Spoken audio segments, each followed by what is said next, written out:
Good afternoon, and thank you for joining us today. This is Jessica Counts, Sales and Events Manager with California Hotel and Lodging Association and California Association of Boutique and Breakfast Inns. While everyone is dialing in here, I'd like to provide a friendly reminder to visit our website at calodging.com. We are posting daily updates on our coronavirus updates and resources section, along with where you can find our archive webinars related to COVID-19. There are a variety of resources to help you manage your business at this time. And recently, we've also added a COVID-19 FAQ and legal resources section for you as well. And today, during this presentation, you can please submit any of your questions by typing them in the toolbar at any time throughout the hour, and we'll go ahead and answer your questions at the end of the presentation. And we will be recording today's presentation and posting it on our website as well. In today's webinar, How to Prep Your Property for the Future, we'll cover a step-by-step plan that is ideal for any business owner that wants to work on their business and not in their business. So we'll go ahead and start with the next slide here. Thank you. And our presenters for today's panel will be E. Scott Fuller-Beatty. You may have met Scott at our previous events. Scott regularly works with properties considering the upgrade to Think reservations and presents at a variety of conferences to educate people on ways to fully utilize their PMS to make their business more profitable and efficient and tackling emerging trends. Scott also owns the Chadwick Bed and Breakfast Inn in Portland, Maine. Next slide, please. And Laura McDowell has a degree in hospitality management and range of experiences working with both lodging properties and restaurants. She has a passion for the industry and loves finding ways to creatively educate people on all that Think Reservations has to offer through marketing, products, demos, and educational webinars. So from here, I'd like to welcome Laura to go ahead and start us off with the presentation. Thank you. Thank you so much, Jessica, for the intro. Welcome, everybody. Scott and I are really excited that you've taken the time to join us today for How to Prep Your Property for the Future. I want to just give you a quick overview about what we're going to be covering. We are going to co-present today's session and really have a conversation around what we can all be doing now for our businesses. Over the past month, as we've worked with our customers here at Think Reservations, we've spent a lot of time putting together content that helps give people the ability to take control of a situation that can really feel out of our control. We always want to make sure that what we share is actionable, but especially now when we know it can be hard to figure out where to focus your efforts.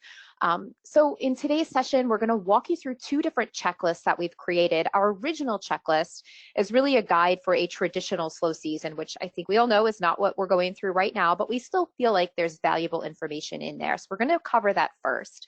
The second checklist is really specific to the unique time that we're in now. We're going to make sure that you have access to both of these lists so that you have them to actually use and go down them and make sure you're doing everything that you can. We'll, like I said, we'll cover the first part will be our sort of evergreen list, and then we'll move into the one that's more specific to what we can do right now. So kind of keep that in mind as we move forward. I'm going to go ahead and turn it over to Scott now to just run down the agenda so you know what to expect. Yeah, thanks, Laura, and welcome to today's webinar, everyone. We're excited to be able to do this. As Laura said, we were sort of working on this all before everything closed down as well, so that the slow season checklist is something that you can kind of work on every slow season, but we've added the additional COVID stuff. So we're going to kind of combine it all as one webinar today. So really the agenda today is we're going to look toward the future. Like, how do we prepare for the future to have what we were originally saying the best year ever? Like, what is it that you can prepare in your slow season to have that best year ever? But now, how can we also, taking into account the current times that we're in, what are the best things that we can be doing for your property? So we're going to break down that slow season checklist, and then we're going to go over the COVID-19 supplemental checklist. If you have the panel, the GoToWebinar panel, we have both of these checklists in the handout section, so you can download those.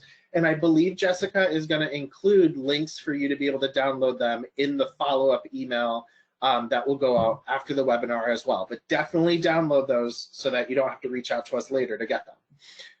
We're going to talk about some property success stories. We're going to kind of sprinkle those all in, things that we've seen properties doing that have been working really well for them. And of course, we're going to wrap up with some questions and answers that you have, and those can be submitted in the questions panel, and Jessica will be able to work all of that at the very end for us. So let's dive into our original slow season list. That's what we're going to kind of start with first, and then we'll circle back around to the COVID stuff. So first of all, is your availability calendar in your rates. So really planning for the future. And this is really your first step of where you have to start, because you really have to have an idea of when things are happening. So some of this stuff is basic, but some of it's also a really good reminder. Some of it you might not have thought of. So really with that calendar, what we want to start thinking about is charting out your holidays and special events. So special events meaning events that happen every year in your area, but also find the things that also are truly like a one-time special event. Like maybe there's a special festival or a concert or something that's happening. Now, why we're doing that is because those dates are going to drive demand for your property. And you really have to think about how are those times the times that you're able to going to be most profitable with your property. And one of the things we talk about often at Think Reservations is peaks within your peak. So even if you have a traditional high season, if you have peaks within your peaks, you have those special, let's say, weekends that just no matter what, you're going to be able to fill those. You probably wish you could book more rooms. Don't be afraid to even have beyond peak pricing for that time, because you have demand and high demand, low supply. You should be able to get the most for those. And sometimes I hear our customers or other people at, like, when I'm traveling at a conference say, "Ooh, I don't want to feel like I'm like fleecing my guests." Well, I always say this, you aren't holding their hand over the flame to book with you. They're making the decision that the price is right for them to book with you. So oftentimes as property owners, we're actually the worst judge of what the value of our product actually is. The value of our product is what someone is willing to pay for it and be a happy guest and come and stay with you. Another thing to consider with your calendar is your blackouts. Some of you guys are seasonal businesses, so making sure that those blackouts are on there to make sure that people don't book during times you don't want to be there.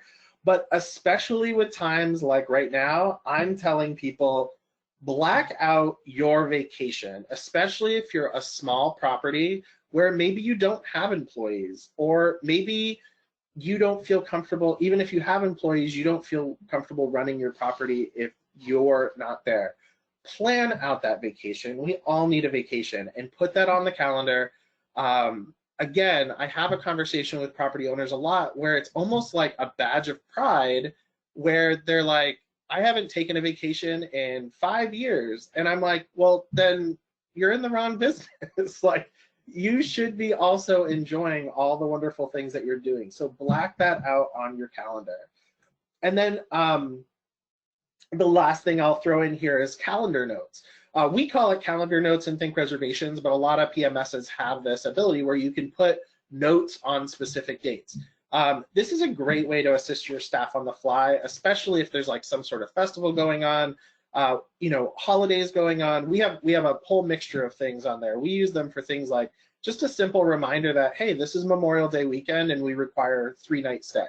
Or, hey, this is the big ships festival that happens and it's going to bring a lot of people, and maybe we should just let people know who are booking that the big ships festival is happening.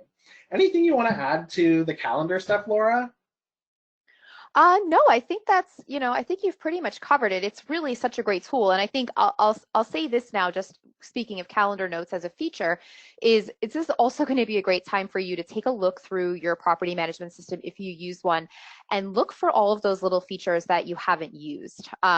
Things that kind of maybe were one of the things that kind of sold you on it, but you haven't had the chance to actually implement. Like if you have a feature like calendar notes, but you've never really used it, this is a great opportunity to take some time to learn it and understand how it can benefit your business.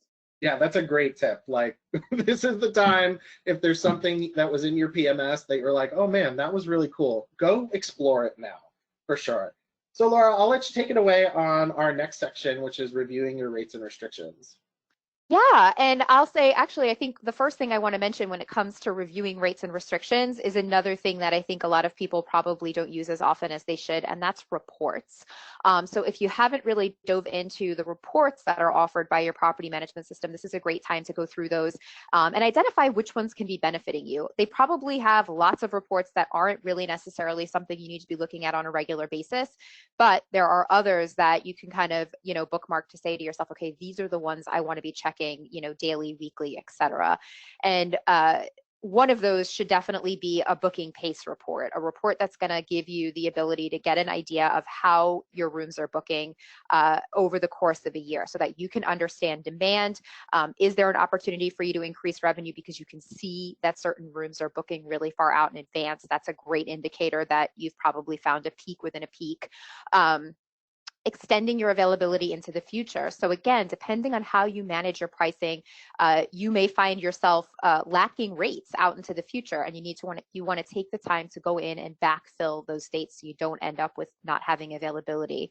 And same thing with restrictions. Don't forget about restrictions. If you offer things like 2-night stays or other types of minimum night requirements and things like that for different parts of the year, different holidays and weekends, don't forget to put those in as well so that you're not caught by surprise with a single night stay during one of your busy times, for example.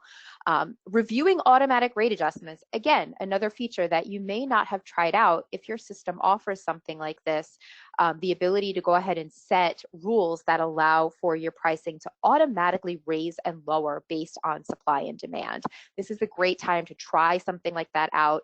If you've used it in the past and you have rules set up, go in and review those, see if they've been working out for you, get a strategy in place for that. This is not a set it and forget it type of strategy. Reviewing fees and policies. So in addition to just your room rates, are you also charging fees for things like extra guests? Do you have children fees, pet fees and policies, cancellation fees, etc.? All those other little charges that we kind of have set up.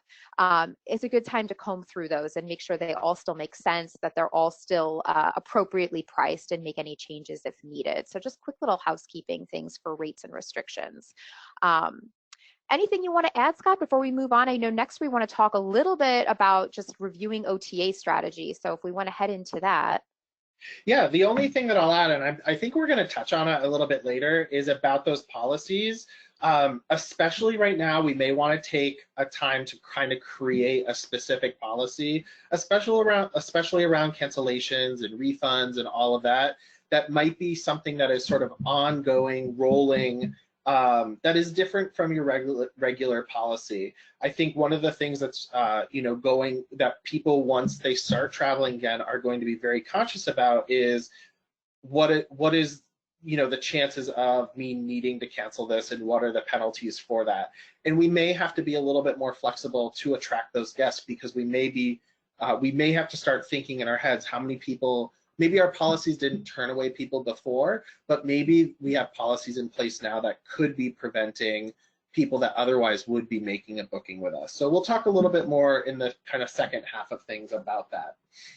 But yeah, let's go on to our OTA strategies. So I kind of say here, review or create an OTA strategy.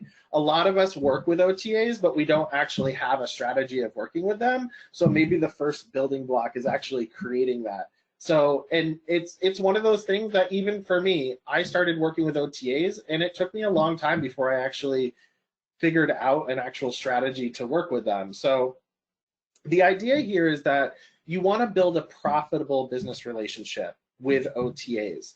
I always say in every OTA presentation that I do, and I'll say it here again, that for just the next 5 minutes, let's forget that we hate the OTAs.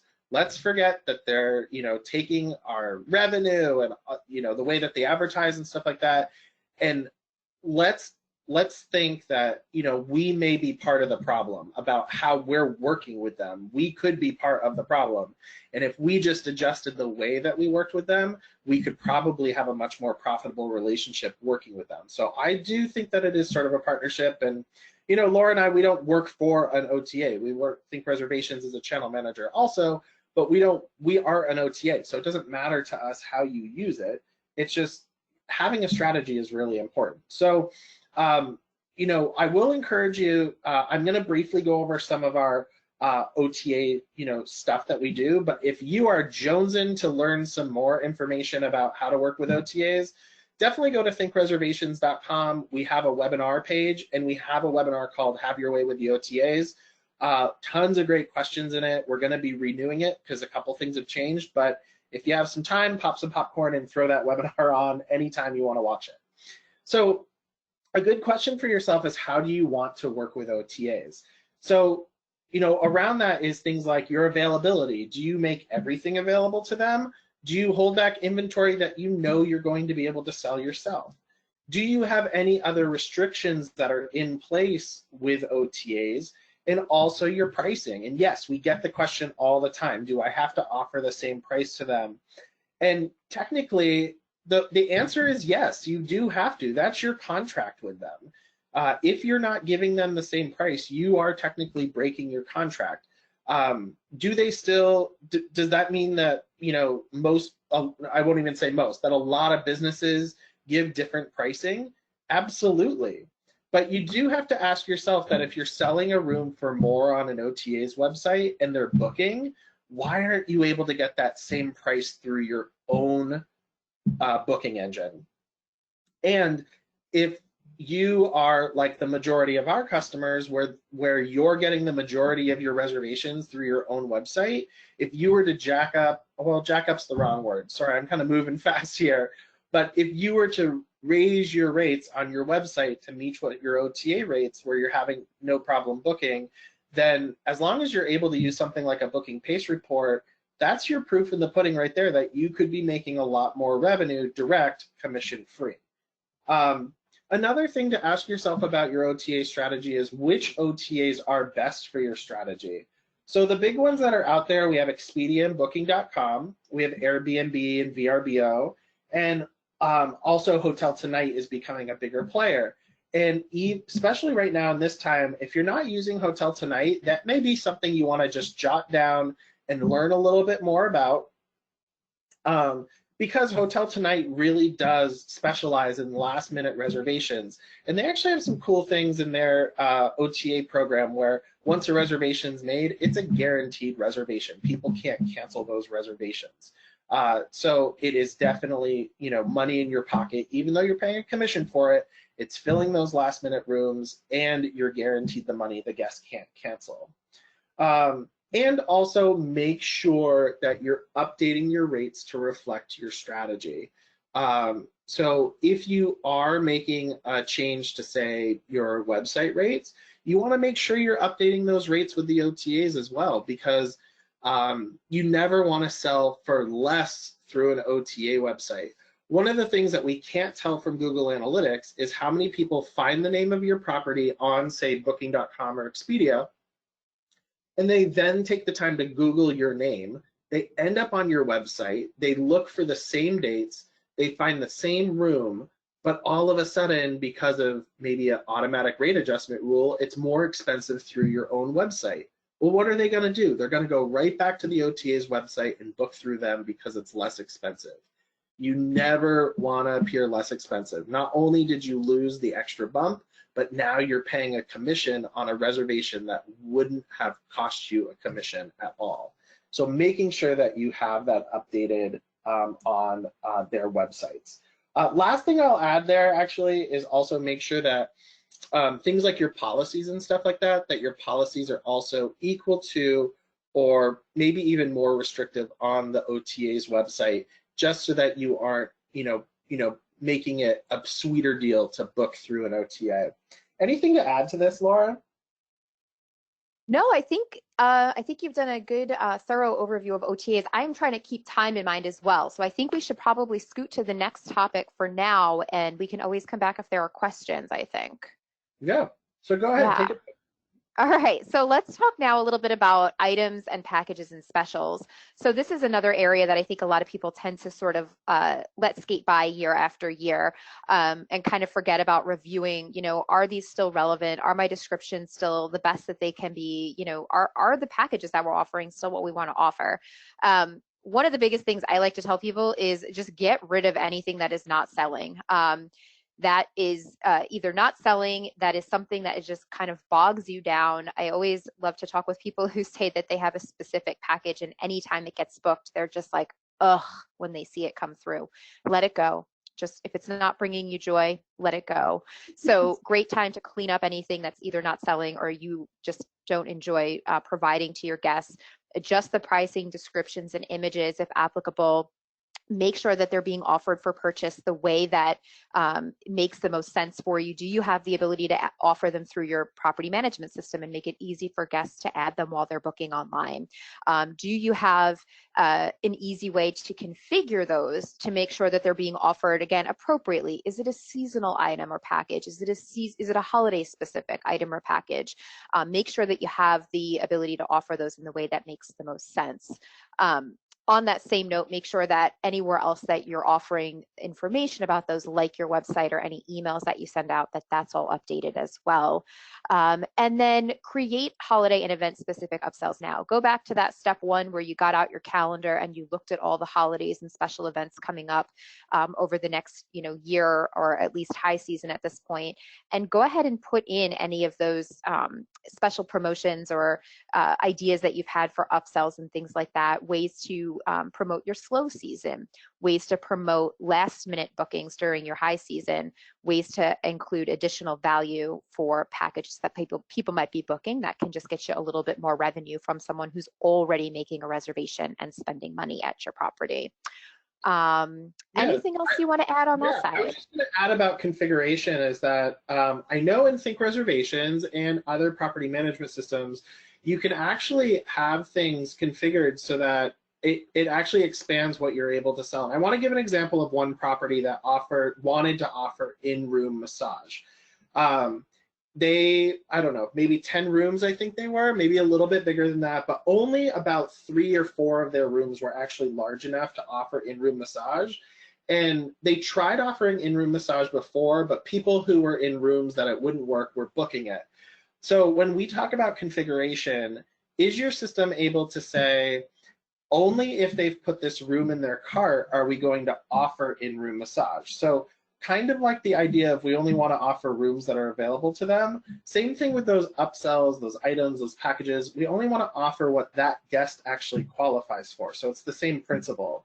So, explore your property management system and see if that's something that can be done so that you don't just have to do those over phone. If the majority of your reservations are coming through online, make it easy for them to be able to book it online. Which does lead us kind of into the next topic, which is auditing your website and booking engine. So are you saying what you think you're saying? So with an audit with your website, there's a lot of different Google free resources for technical audits. And I always like to say that we didn't get into this business because we love doing website stuff or all the tech stuff. So really consider paying a professional lodging website company to do lodging, to build a lodging website or do that audit for you. I can say one of my biggest regrets as a lodging owner is that I waited so many years before I started working with a company that specialized in lodging properties for my website. Soon as we launched our new site, and I thought I had a pretty darn good site previously, soon as we launched the new site, and once they understood all the things that Google wants and loves and makes, puts you up at the front of the line, I saw a huge change to my traffic, a huge change to the number of reservations. It is money that I wish I had invested much earlier. Things that are really important are things like website speed test, ADA accessibility, and also clear call to action buttons. With our jobs here at Think, Laura and I, we have to go to properties websites. If you reach out to us, we're going to see, hey, who are you using?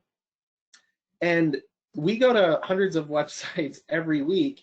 And if we're having a problem trying to find your call to action button, your book now or check availability button, if we can't figure out how to do that, how to make a reservation through your website, imagine what the person who's planning their one vacation of the year, what their experience is on your website. So making sure you have those clear call to action buttons on every single page of your website. You never know what's going to get people to make that booking. You know, even something as simple as your policies page. You know, I can imagine a lot of people are going to be looking at cancellation policies to really pay attention to those before they make a booking as traveling starts to pick back up. And I'm going to kind of let you take it from here, Laura.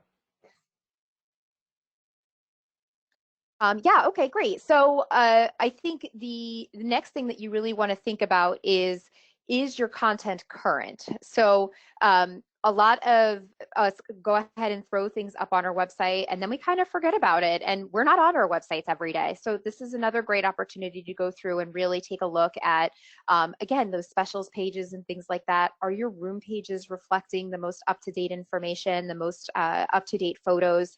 It's a good time to kind of take a look and say, does any of that need to be refreshed?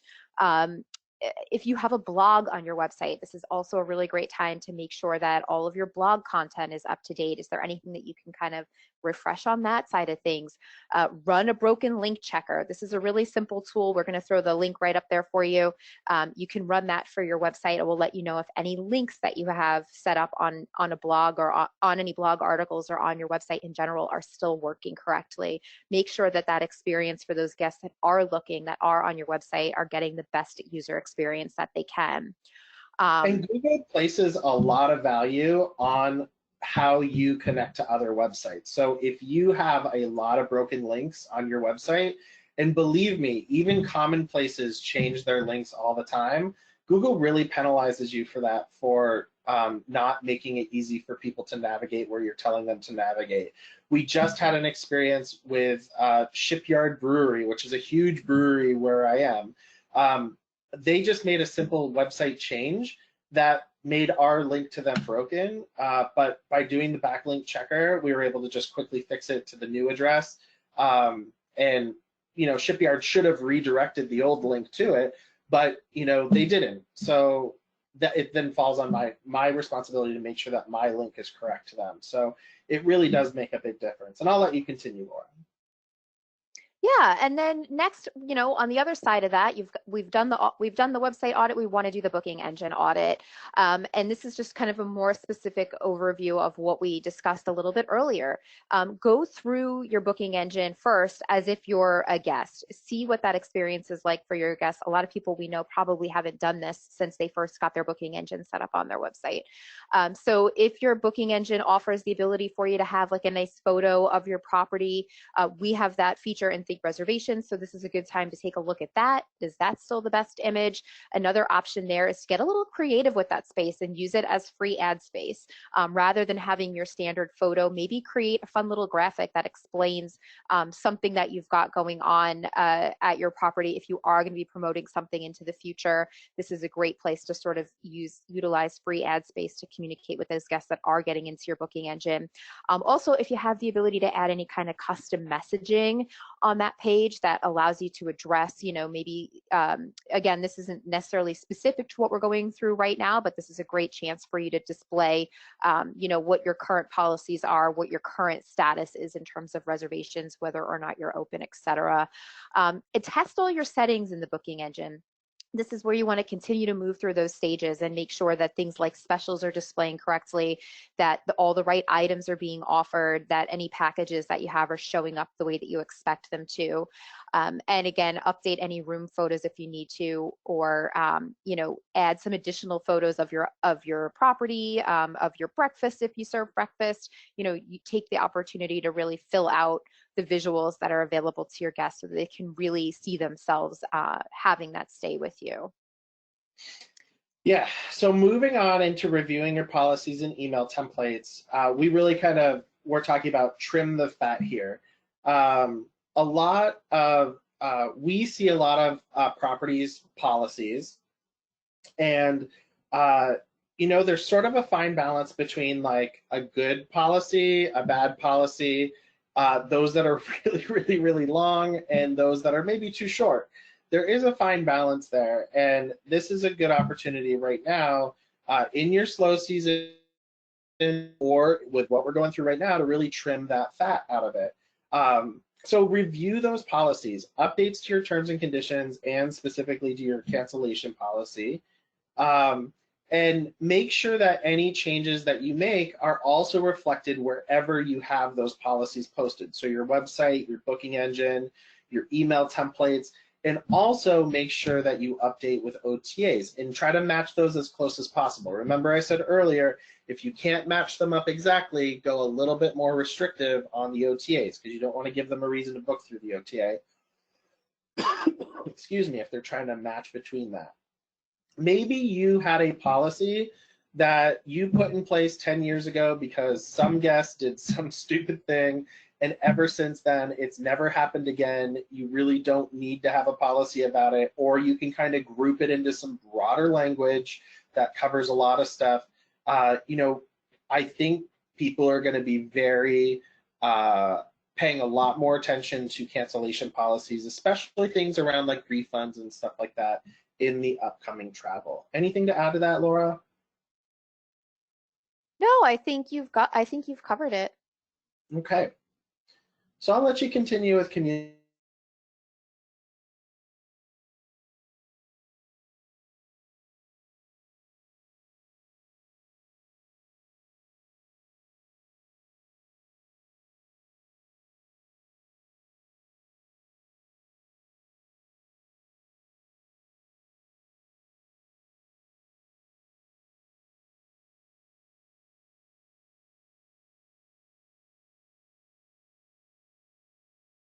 Go ahead and make sure that your emails are updated as well.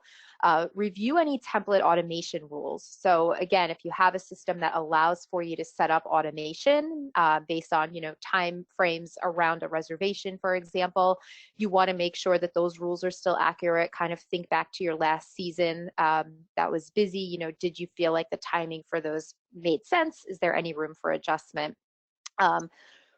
And another little, hey, if you haven't been using automation rules in the past, this is a great time to pop those in and take advantage of that time savings and peace of mind that comes with that type of tool. Review any templates you have in your marketing platform. So outside of your property management system, are you using an email marketing specific platform like a MailChimp or Constant Contact, etc.? Go in there and take a look through those as well and make sure that your branding still makes sense. Make sure that you've got some good templates set up in there. That's a really big time saver as well. If you've always kind of been creating those on the fly, this could be a time for you to set some templates up that can be easy for you to use whenever you want to send something. I find that that's one of those blockers. If that's not really your thing and you go in and it's a struggle to do each time, you're less likely to do it. But if you have a nice, sharp, simple template in place that matches your brand, you'll be much more likely to get those out on a consistent basis. And then clean up your email marketing list as well. If you're not doing email marketing consistently now, this is a good opportunity to go ahead and download that list right out of your property management system, or if you keep your guest names in a spreadsheet or some other type of method that you use to track those, go ahead and clean those up, get rid of anybody who hasn't been active with your business in a while. Take advantage of, deduplicating your list so that you're not paying more than you need to for contacts in any email marketing services. And also, send out those emails that can clean your list. If you're not getting engagement, it's okay to let go. You want to make sure that when you're sending those emails out, that you're reaching your people, your ideal guests, those people that want to be hearing from you. Again, I want to keep time in mind. I'd love for us to get now into the COVID section so that we can get you guys that information that's really going to be relevant right now, so that we can kind of leave you today with next steps. Like, these are the things that you want to start working on right away. So do you want to go ahead and start on the next part there of the checklist? Do you want me to take the first part, Scott? What are you thinking?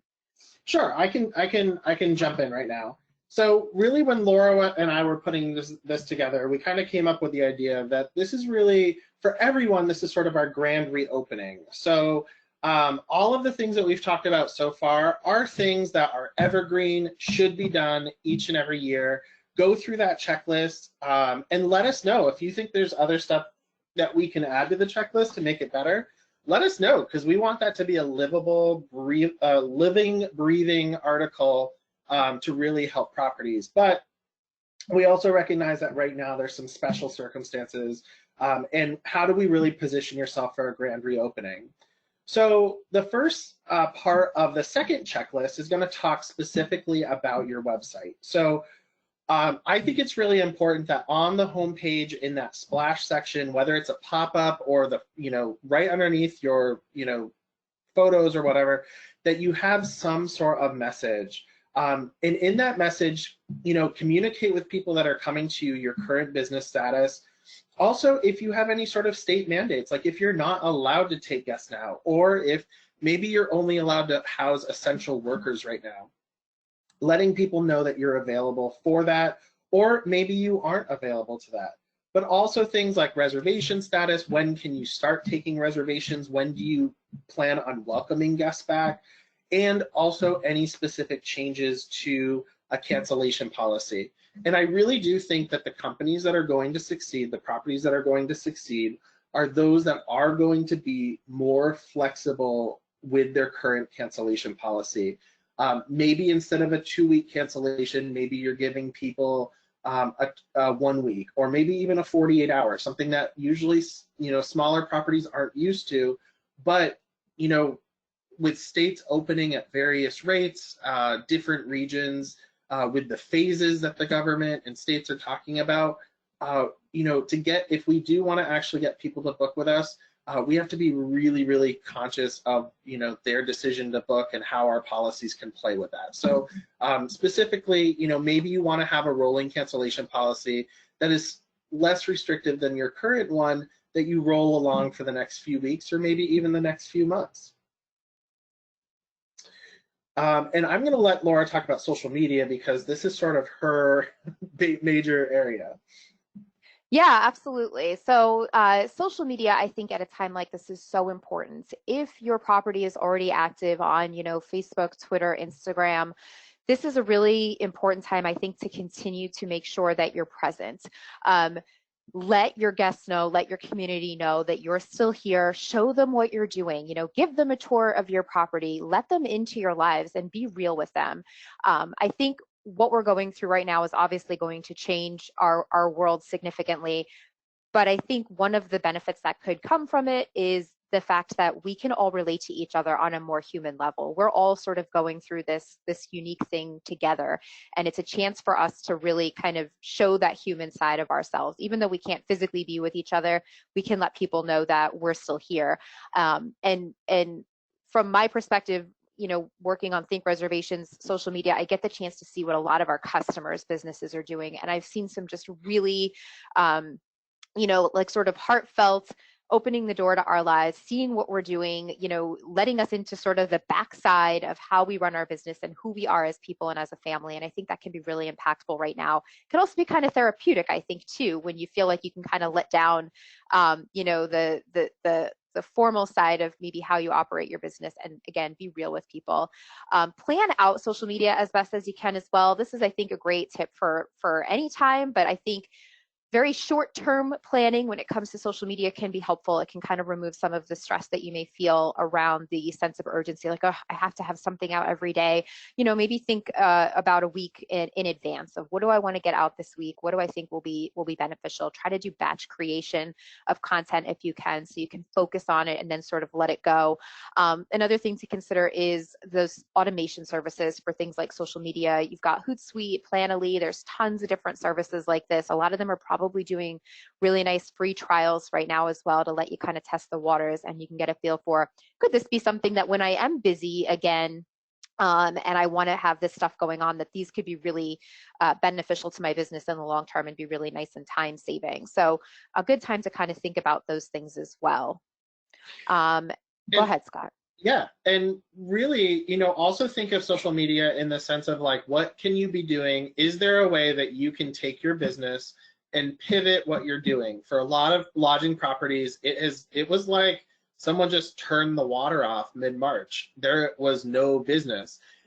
Is there something else that you could be doing? At the Chadwick, we're experimenting with doing some online cooking classes that people actually can sign up for, but our whole marketing plan around it is going to be around, hey, like acknowledging that it's a hard time, that we want to keep our staff paid instead of putting them on unemployment, and we have some basic bills that just need to be paid to make sure that we are still in business when it is safe and you are ready to travel.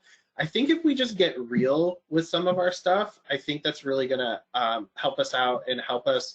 Maybe you sell your linens. Maybe you work with. I'm thinking specifically of like Comfy. If you're a Comfy customer, like, are you?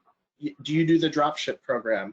Is there something else that you can be doing? Are there other partnerships? We'll talk about partnerships in a little bit, but those are just some ideas of like using that social media and kind of saying, hey, we're trying to get through this, and if you can help us get through this, it's because we want to be here for you later.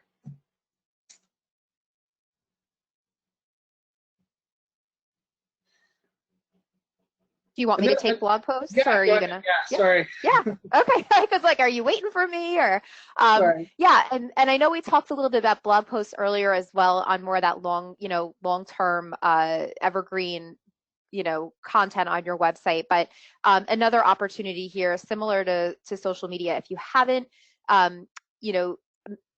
if you haven't started a blog yet for your business, this is another great time to start thinking through, something like that, and use it as a way to communicate with people, what you're doing, what your business has been going through, and be real and make connections. From the long-term benefit perspective, having a blog is really great for SEO, getting your business out there, recognized on Google. It's also a great tool if you ever want to go down like the Pinterest road in terms of promoting your property for marketing.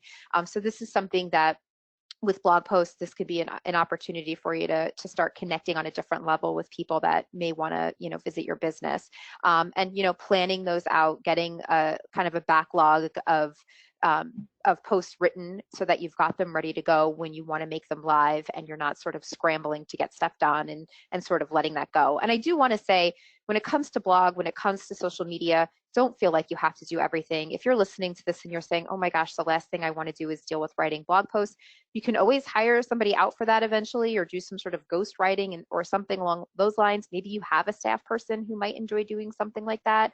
But if that all sounds completely out of the realm of anything you want to get involved in, it's okay to let it go. And I think that's important with everything we're talking about today. This is designed to be suggestions, ideas, things that we know that other people are doing and are finding beneficial, but give yourself permission to leave whatever you don't think is going to work for you or your business. Just don't feel like these are things that you have to do to come out of this on the other side. So, yeah, it can definitely be daunting, and there's a lot of things that you could be doing. On the opposite end of the spectrum, what I will say is, don't be an ostrich with your head in the sand and do nothing. Exactly. I'll be, again, the first one to admit that at the beginning of this, I kind of felt that way. And as soon as I actually started working on my business and not in my business, which was part of how we put this together, I started to feel a lot better about things. So, definitely, like, if you can find something, if you can find a gem from today and grab onto that and work on that, you're just going to feel better about it. So that does lead into ongoing marketing for your business. So a couple suggestions that we have during this time is that one is to update or claim your Google My Business listing if you haven't already. It's so simple. Literally go to Google and type in Google My Business, and it's going to bring you to the page. If you haven't claimed it, go ahead and claim it, because then you can start filling out information about your business. And the first time, it maybe takes all of 20 minutes to go through the pages of it. And why this is so important is because Google has flat out said they're using this as primary information about your business, since it's coming directly from you. So getting that stuff all in there is helping Google put you in front of more people. And more importantly, if you have claimed your Google My Business, if you haven't been in it in the last few weeks, definitely sign into it, because every month they're adding more amenities and more little features that you can be checking off, again, that Google is using as primary information. So if someone is, searching, boutique inn with jacuzzi tubs, if that's their search terms and you have all of those things, If you don't have them checked off in your Google My Business listing, you might not be coming up in search results. But if you do, you're going to have a higher chance of coming up in those search results. So update your amenities. Also, if you're doing a temporary closure, you have the ability to also say that. Another thing is to go into all of your cost per click campaigns, whether that's with Google Ads or maybe you're using TripAdvisor's Trip Connect program. Definitely go in and look at what you're bidding for those bids, because those bid prices may have dropped significantly. I haven't checked this week, but Expedia completely stopped advertising on TripAdvisor.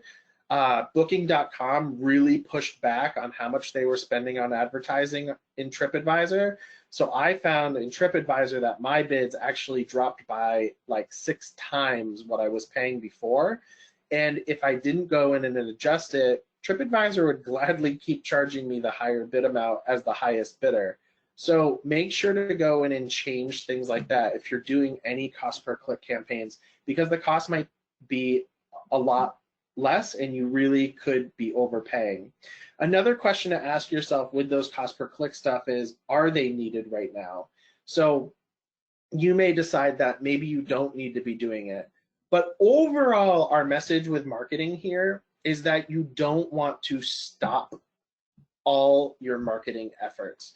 You want to make sure that you are in a position that when people start to start traveling again, that you're up there and in front of them when they're going to make those vacations. And maybe your marketing strategy changes. Maybe you're in a place that gets a lot of destination visitors, people coming from outside of California.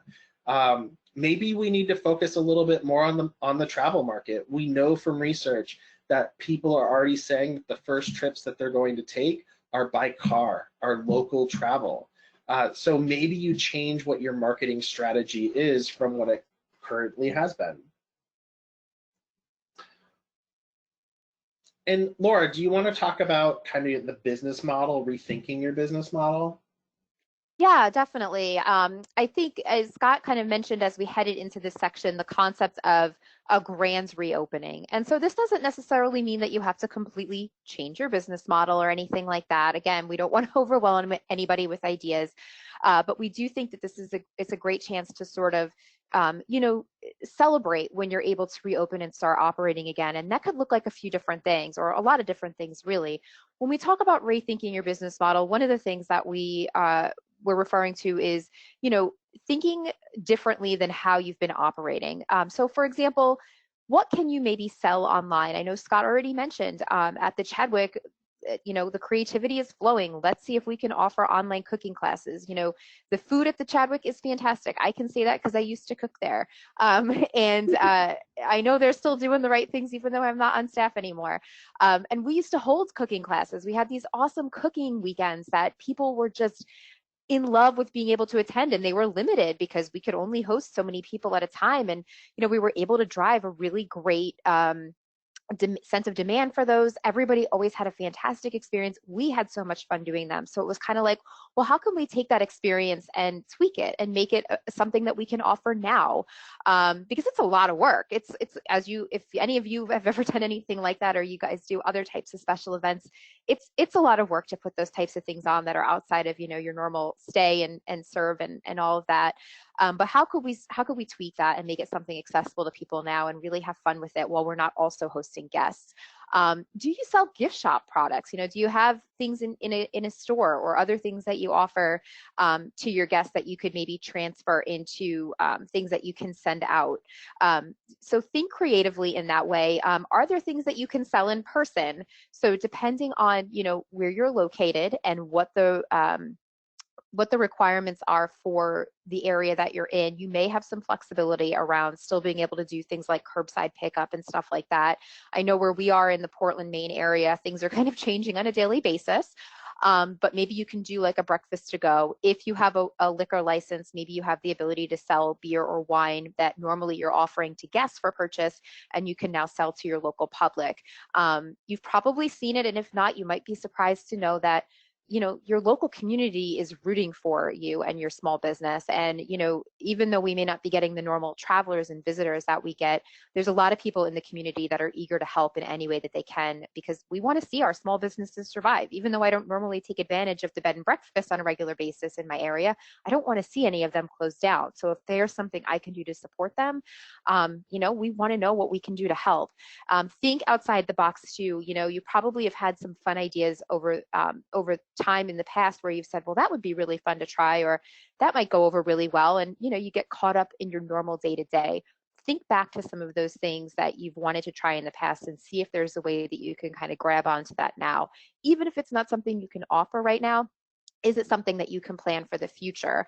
And I want to stop right there. I don't know if if we're talking about it after. Oh, no, we do. So I'll keep going. I want to make sure we talk about this one really cool special event that one of our customers is doing. I think Scott will chat about it on the next slide. And then finally, reviewing your branding. So when we think about, grand reopening, we also think about, your branding side of your business. Can you refresh it? Is is the look and feel of everything that you've got going on still what you need it to be? Have you taken a look at, if you do have social media sites, are they all in line with your branding? Have you made sure that all of those reflect the voice of, who you are, who your team is, and what you want your guests to experience when they come visit you? Are you speaking to the guests that you want to attract? And think about maybe planning some sort of special event when it does come time to start operating business as usual. Anything you want to add there before we move on to collaboration? Yeah, I think I'm just going to move on to collaboration, but I am going to ask you, Laura, if you can look up the name of the California property, because I once again forgot to write it down in my notebook before this, and I want to make sure to give them credit because I am going to tell that story on the next slide. Yeah, let me see if I can find it, and I'll jump. Yeah, you go ahead and find it because I definitely want to give them credit, and I apologize in advance that I didn't write it down, but it's a great story. So the last thing that we're going to talk about is collaborating with other local businesses. And I personally am finding a lot of great success in working with other businesses, and I'm seeing a lot of other businesses outside of lodging working together. So how can you work together to bring visitors back? So that's kind of like thinking about bringing people back when it's a good time, but how can you also work with them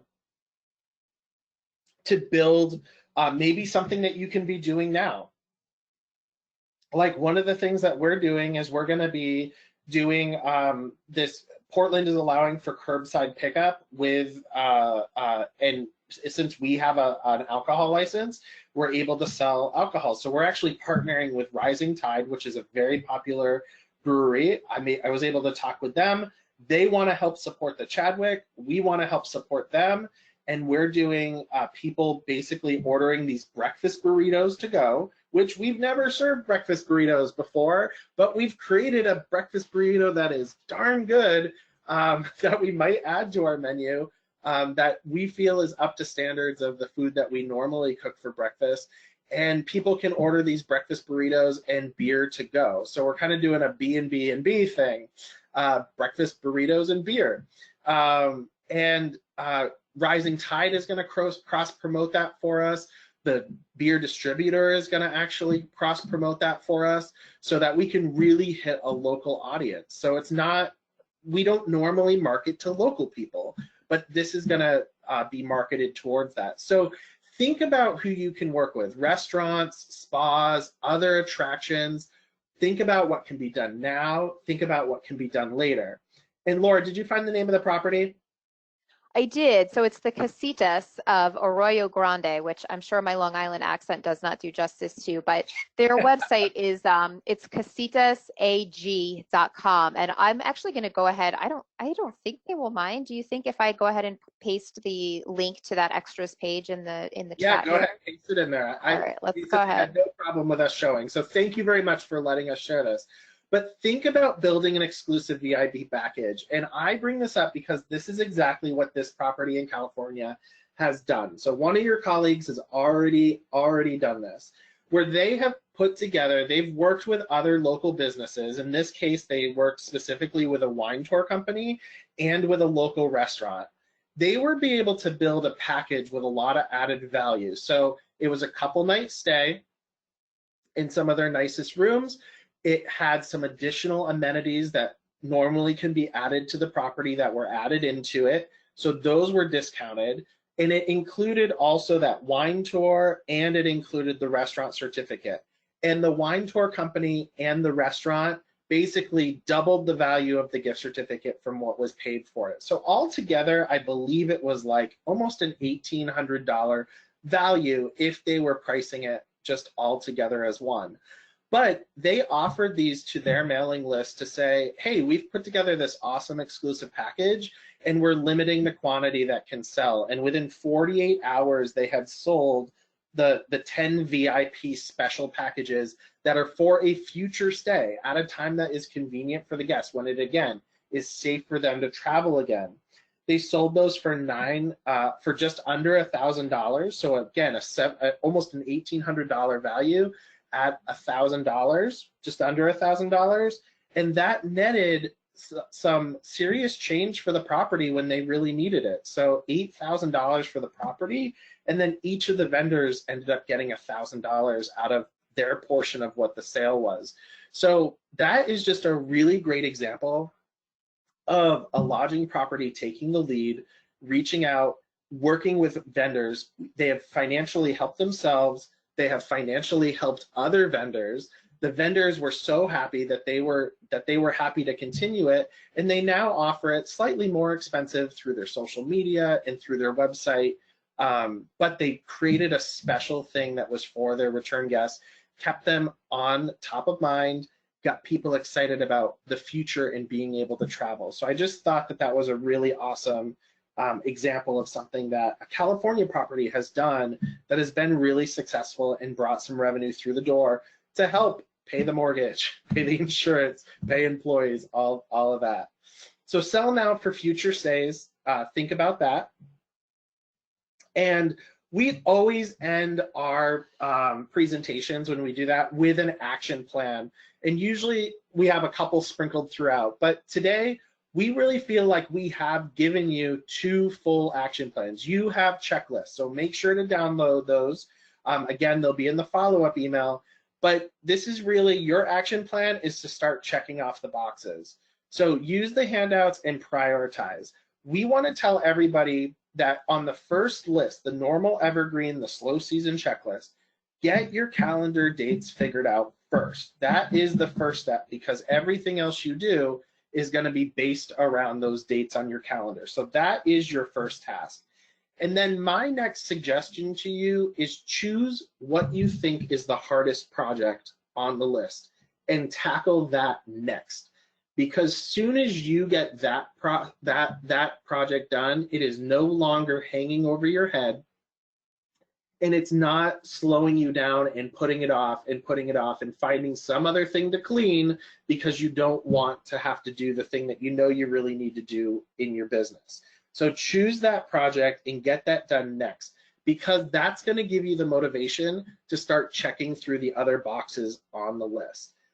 Laura said it earlier, but let go of anything that isn't moving the needle. If it's not making you happy, if it's not bringing you joy, if it is a tedious process that you've set up that is time to change, get rid of it. Just change it. Let go of anything that is not moving the needle.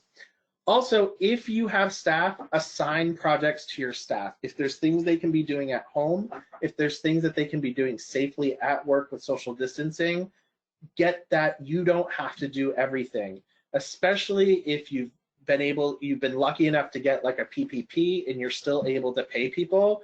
They can still be doing work. So make sure to assign those projects out to the staff, and don't be afraid to ask for help. Some of these things you may need to reach out to a company that specializes in marketing or lodging websites. A lot of these companies, you don't have to have done your website through them to get some help from them. Yes, you're going to have to pay for that, but sometimes those dollars are actually well spent for the return that you're going to get on it. So don't be afraid to reach out for help where you need it. And also keep educating yourself while we have the time. It's been awesome to see Cabby and CHLA with his, I'm on the email list, even though I'm not in California. I think because I've been to so many conferences and presented before, I'm just on the email list and I'm seeing all the hard work that CHLA and Cabby are doing to get you information from things as simple as cleaning all the way up to, you know, all the financial resources that are out there for you. So keep educating yourself while you have the time to join these webinars. Get the recordings if you can't sign up for them.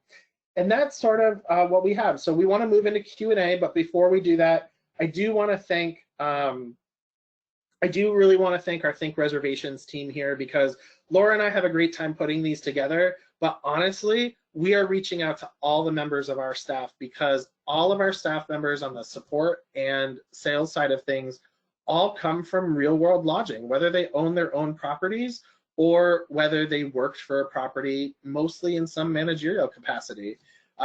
So we have a ton of experience, and I always like to say our team knows what it's like to be on your side of the desk. So even since we took this photo in December, we've already added about 4 or 5 more team members to the photo. It's just really lucky. We're very lucky to work with such an awesome team. So we're here to help, and we have some contact information here. I'll throw this slide back up at the end, but let's see. I know we're a little over time, but let's see if we can answer any questions. Jessica, are you there? Yes, I am. Thank you, both of you. A lot of great information, a lot of great ideas. Just to open it back up for everyone, if you haven't already, if you could please go ahead and submit any questions you may have on the toolbar there that's available for you, and we'll take a few questions at this time before we wrap this up. So, first question we have is, should I continue paying for marketing? Is there anything I should reduce? So yeah, you know, Laura and I have definitely talked a lot about this, and really we think the answer is that you don't stop marketing. Like there might not be a lot of money there, so you may have to make some decisions of what needs to be cut, but definitely don't just stop your marketing altogether, because when people do start traveling again, you need to be found if you're going to get those customers. So if you have things that have really been working for you, that's where you want to keep kind of looking. Anything to add there, Laura? No, I mean, I think that really sums it up. It's like you said, it can be easy to sort of kind of hide our heads in the sand a little bit about that and say, where can we cut costs right now? But I urge you to be really strategic about where you choose to save, to save money, because you want to be able to think about the position you want your business to be in on the other side of this. We're trying to look through to the other side to see, what we can be learning now and doing now for our businesses to make sure that, we're able to come out stronger than we went in. So. And don't hesitate to reach out to companies that you're maybe using for marketing and see if there is some sort of payment plan that can be done, or if maybe they've come up with ideas or things. I know several of the marketing companies in the lodging industry alone have come up with several tools and several things that they're actually offering for free right now to their customers. So I would definitely take the opportunity to take a look at that. Things even like TripAdvisor. If you have a business listing with TripAdvisor, they're suspending the cost of a business listing for, I believe it's 2 months right now. Things like we said earlier, the Trip Connect stuff, make sure you're not overbidding. Like those are all areas that you could be saving money. But check with your website company and see if they're doing stuff. They very well could be offering free webinars also for tips and tricks that they're recommending for your marketing efforts. All right, thank you. And we have our next question here. What is the best way to communicate with our guests about how we are keeping our property clean? So I did read a tip, and this isn't, I don't think it's a cut and dry response, but I think utilizing all those different communication tools that you already have, if you have the ability to put that message on your website, if you have the ability to put a message up in your booking engine, share it on social media, share it via email if you're sending out an update to all of your past guests about what you're doing. I've also seen some suggestions around what do you want to have on property. So once you've gotten those reservations and you have guests showing up again, maybe you want to make little note cards that you put out in different parts of the building or the property in the guest rooms, kind of specifying like, hey, we go the extra mile, we sanitize, the doorknobs and the this and the that, and kind of the things above and beyond what, someone may think of as typical cleaning at a lodging property. So I think little things like that can be helpful to let guests know that we're aware that this is something that's concerning to them and we are taking the steps to make a difference. I'll let you go ahead and add anything, Scott. Yeah, and think of the marketing opportunity behind this. This is what bread and breakfasts have always been known for like, for the majority of us, we're super clean. We get really high scores in that area, but also we provide a much smaller environment than, say, going to a big box hotel. So if you are trying to socially distance, if you're trying to go where there's less people, if you're trying to go where it's really clean, those are all angles that you can be using to get guests to come back when it's appropriate to sort of start marketing, that sort of thing. So, it's kind of what we've already been doing, and this is kind of an opportunity to highlight, hey, this is what we've always done, and this is the best place for you to come, drive down the road to. Like we said, we know automobile traffic, traveling is going to increase before flying anywhere.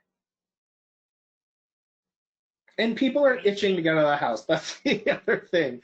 I really do think that those people who have the means to be able to travel, and, really my heart goes out to the people that there are going to be a lot of travelers who don't have the means to, but those people that do have the means to, they're going to break out of the house really, I think, as soon as they can. I know I'm wishing I could break out of the house, but I guess I'm too much of a bleeding heart liberal to say that we're done social distancing and stuff like that. But really, that's I think those are it's definitely a great marketing opportunity as well. All right, thank you. I think that will. Oh, let's see here. I'm just checking if there's any other questions.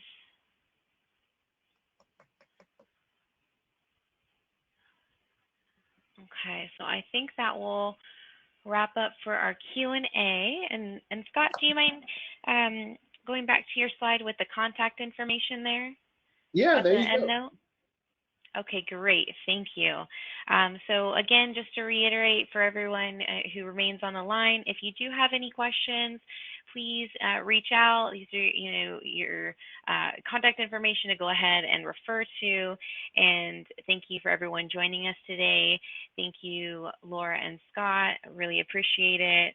And if everyone could please also keep in mind, we do have a few upcoming webinars you may also find helpful at this time, including CHNLA's COVID-19 biweekly update and working from home ergonomics and more. So thank you again for listening in, and this will conclude today's presentation. Thank you.